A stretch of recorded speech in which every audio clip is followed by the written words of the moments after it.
Welcome to Inside Marketing with MarketSurge, your front row seat to the boldest ideas and smartest strategies in the marketing game. Your host is Reed Hansen, Chief Growth Officer at MarketSurge. Hello and welcome back to Inside Marketing with MarketSurge. If you're a creator, author, or marketer putting content into the world right now, here's a question you probably haven't asked yourself yet.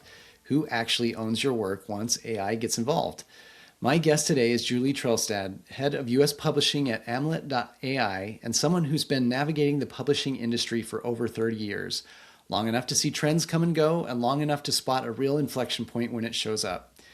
She was experimenting with ebooks back when they came on CD-ROMs and helped launch the Not So Big House long before tiny living was a thing.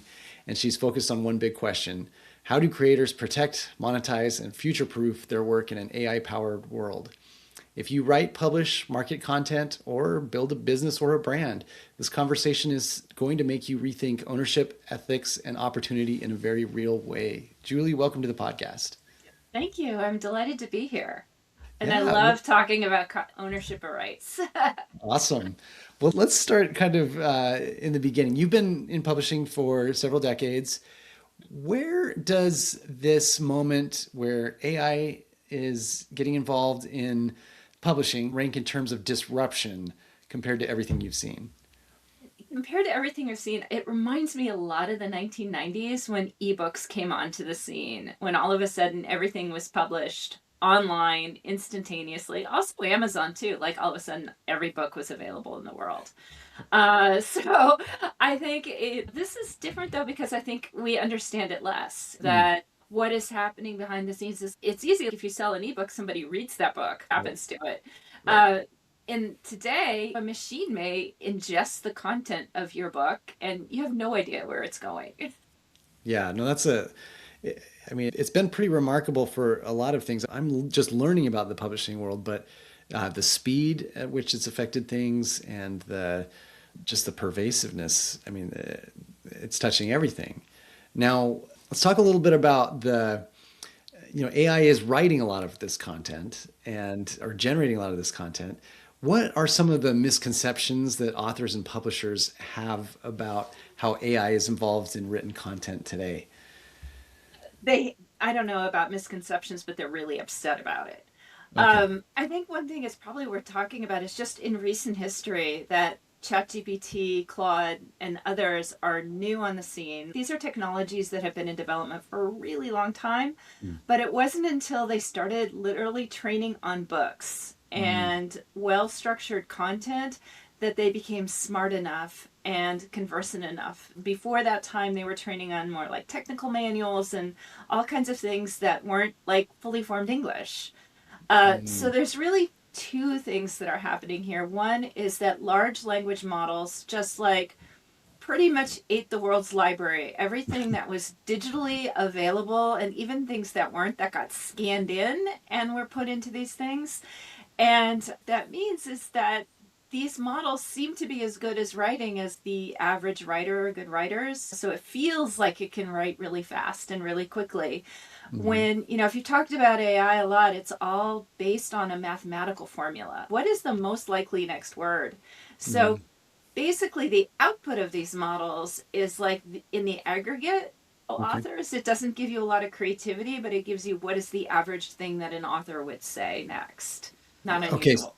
So the part I'm sure that is driving everybody in this industry crazy and getting bothered is ownership. And the AI's, like you said, it's consumed all of the world's literature and writing. Do most writers own the rights they think they own? And what does ownership mean when AI is in the picture? I'm just going to go back to the 1990s where authors and publishers were caught flat-footed when they discovered, when ebooks came on the scene like 98, 99, whatever, they realized that the publishing contracts did not include ebook rights. Oh. So there was no explicit say. If a book was published before 1991, none of the contracts with anyone said that was owned.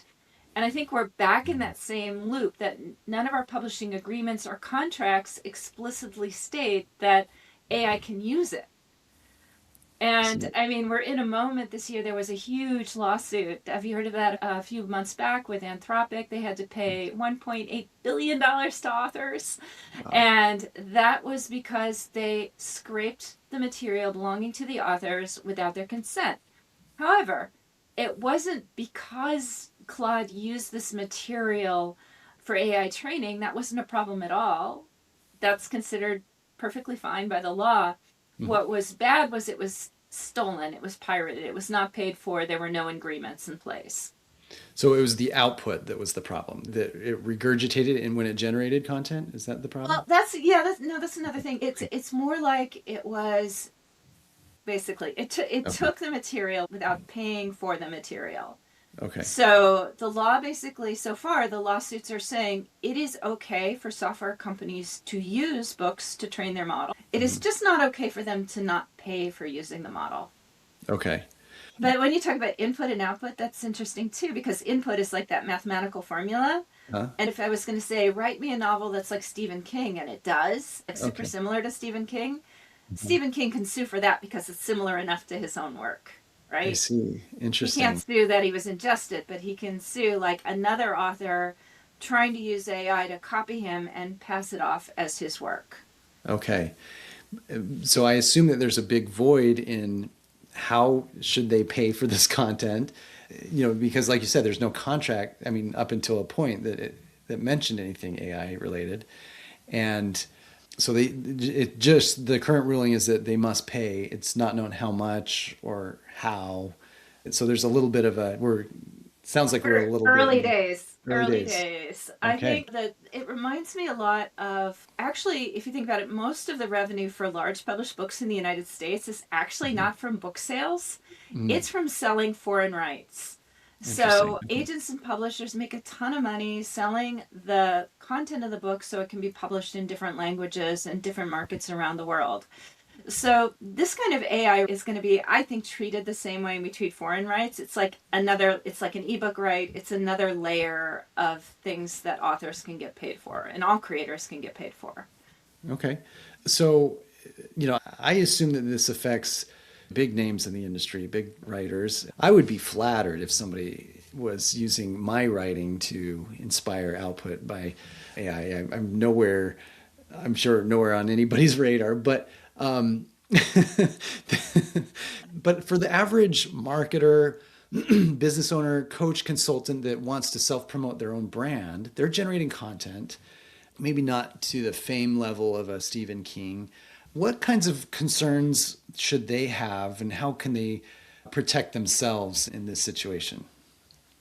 There are the protections that you can put on your website that can keep Okay. people, but on the other hand, you keep readers out, the Right. robots.txt file. Mhm. But the way these models work is it usually separates itself from the metadata. Mhm. So I'm coming to you from Alet.ai, and I just want to explain Yeah, one please. other thing, and that is that in Europe, the laws are different from the United States. In Mhm. Europe, there is a law in place that actually says that all training models, and this is since 2019, have to compensate the authors. Mhm. So there was like they've been paying authors for a while. So Alet.ai was a machine readable copyright. So in Okay. other words, it is like a digital thumbprint of your content you've Mhm. written. You can upload it into the system and it creates an identifier that lives with the content.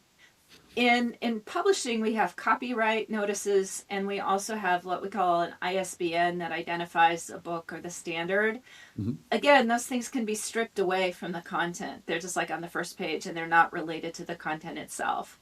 So, AMLET, in order to solve this problem in Europe, like how do we identify which pieces of content we're using and who owns that content and who do I have to contact to license that content?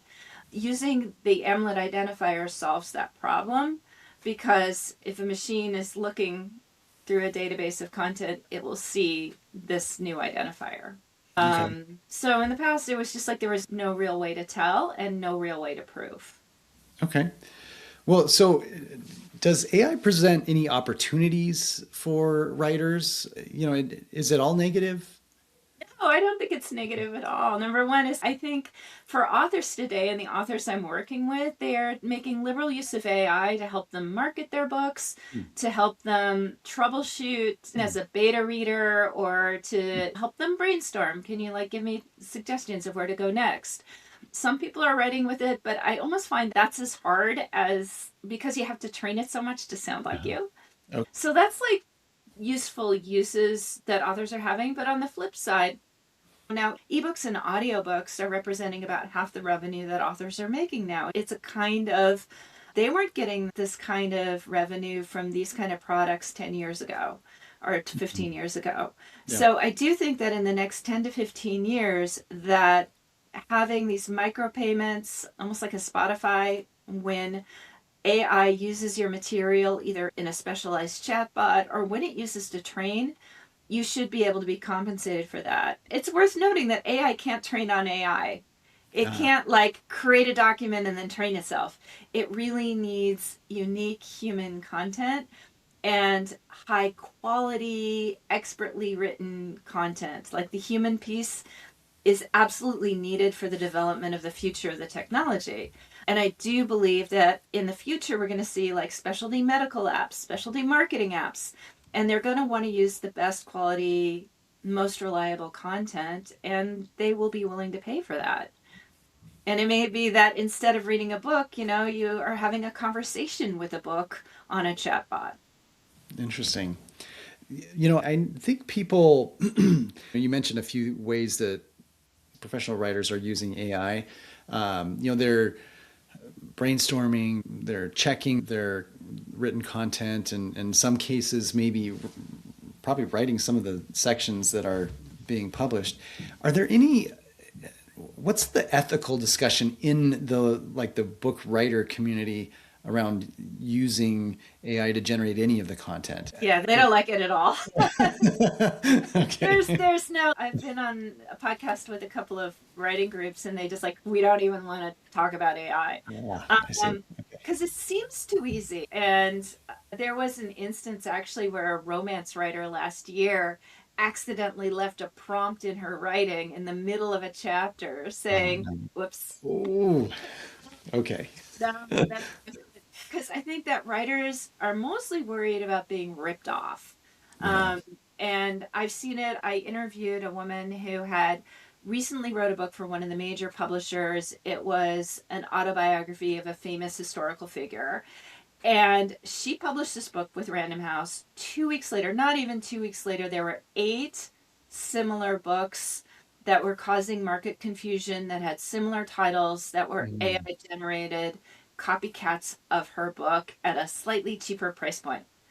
And it was wow. And the industry, like Amazon and Barnes and Noble and the retailers, are really playing whack-a-mole. If you upload a book to Amazon today, it'll ask you a big box. Did you use AI? And you're like, I used Grammarly. I'm not sure how to answer that question, but I'm assuming that most people who are doing this are not checking that box. This requires complete human compliance. Interesting. And I know this woman's publisher was sending out notices and take down and get rid of those books. They're fake. But it is a problem that I think the industry is addressing fairly rapidly. I wouldn't be surprised if they come up with solutions to prevent this kind of stuff in the next 2 to 3 years. Wow. That is daunting. Now, I'm interested in Alet.ai. Can you tell us a little bit about your business? What's the mission and goal, and Absolutely. tell us how it works. So I've been recently working with a company called StreetLib, which is a digital book distribution company, basically. It's really big. It's like the largest independent distributor in Italy and in Germany, and I was helping bring it into the United States.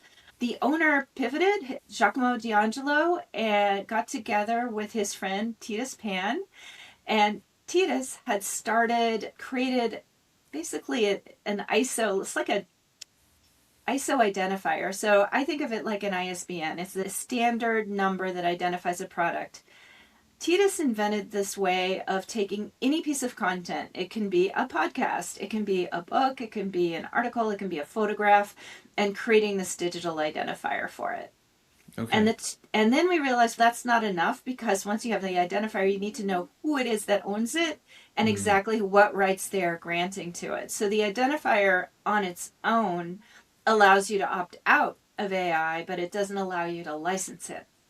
So Alet was created to solve the problem that all these works, these programmers and AI companies wanted to use content, but they could not quickly and easily identify the owner or the rights holder. Okay. So this electronic piece was created, and what we wanted, we're not a rights agency, we are just a piece of software on which, any publishing company, any company that has intellectual property can actually create their own rights infrastructure on top of it that is machine readable and can be read by AI instead of requiring a human person to answer a letter that's been sitting on their desk for 3 months. Right. Okay. Yeah. Very interesting. And so I think you're doing a great thing and helping writers, kind of arm writers in this environment where AI is so prevalent. And I think that's fantastic. Can you tell us a little bit about what things you might see as coming down the pike in terms of, will AI, will there be more opportunities for writers? Will there be fewer? Will we see things more aggregated? And if somebody wants to write and create, how should they get started? Oh my gosh, all these things. Oh, sorry, I know you've thought for years about this, but. Oh no, I've been looking at trends a lot, and I do think, number one, we're going to see more like automation and writer help with the production oriented issues like fixing typos and like formatting books and like all the sort of busy work that kind of goes around writing. I think that AI is going to be used a lot in discoverability. If you look at the new Rufus AI that is built into Amazon, it's really changing the way books are being presented and discovered, and I think that's going to happen everywhere. So for instance, you may be buying your books right out of ChatGPT, like having a conversation. They may recommend it. You may click and buy right there. So these books what's in the book is going to be known to all the AIs. I see. Okay.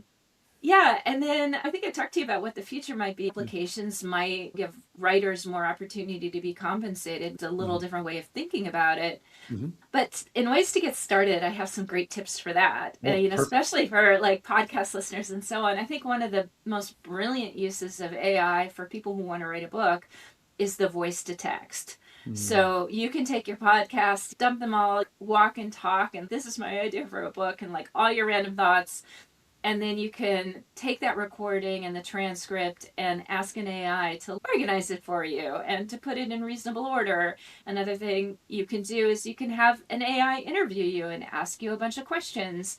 And then after asking you a bunch of questions about what you know about and who you want to serve, it can then give you a book outline. So, there's a lot of things you can do to make the process of writing a book, particularly if you are a business owner or a coach or consultant instead of a professional writer, a lot faster and easier, especially if you've already created a ton of content. Yeah. Okay. No, that's very helpful. I know a lot of business owners or coaches and consultants take the approach of using the book as a self-promotion tool. And so I think that they're keen to try these things and continue to use your book writing as a key tool. So I'm glad that there is an insider like yourself that is still very optimistic about AI and in this literary world. So, but let me just ask now, if people would like to work with you, they'd like to understand how they can protect their work and maybe get compensated. What are the best ways to learn more from you or get in contact with you directly? Alet.ai is where you can learn about registering your book. Currently, we're slowly rolling it out. We have a wait list, but you can register, and as soon as we're ready, we can put your book in there. You can sign up for StreetLib, which is the distribution system, and if you do sign up for it, you are automatically brought into the registry and your rights will be protected. So awesome. You will have first option. And then finally, if you want to work with me or want to talk about your book, you can reach me at paperbacks and pixels.com, big long URL. But I work with authors all the time at any stage of the process. Well, thank you so much, Julie. I'm a big reader, and I thought this was a very interesting topic and really nice to hear from somebody that deals with this day to day and has for many years. So thank you so much for your insight. Thank you, Reed. Want to stay ahead of what's actually working in marketing right now? Head over to MarketSurge.io and see how we're helping businesses grow smarter, faster, and louder. That's MarketSurge.io, because your next breakthrough shouldn't be a guess.